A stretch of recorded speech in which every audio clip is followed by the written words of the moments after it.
तो उसके बाद क्या करेगा, हम लोग 40 रुपया पर केजी जो खरीदता है वो लोग मेथिन में फिर प्रोसेस करके मग भेजेगा। हम मग लेगा 20-30 रुपया में। मग का एक का वजन है कम से कम, मग का वजन है 50 ग्राम।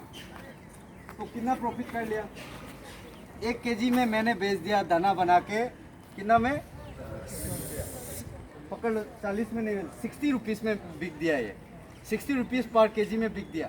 तो पायल क्या करेगा, पायल सी will make from that granule से ये मग बनाएगा। मग बना के तुमको भेजेगा, तुम खरीदेगा 20 रुपया में। 1 केजी में मेरे से खरीद लिया कितना रुपया, 60 रुपीज़। वो खरीदेगा 20 रुपया में, कितना ग्राम, 50 ग्राम। तो कितना पैसा है,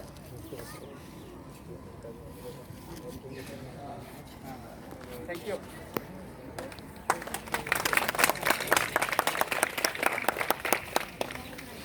तो नहीं बताया सर, तुझे बताना चाहिए ना, वो भी एक चीज़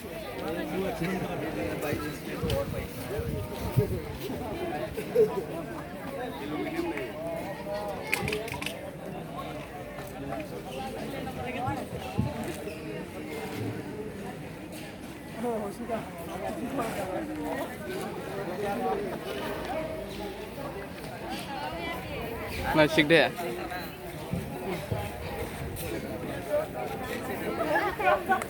अबे मोटो मान जाना है। फोटो में आने के लिए क्या,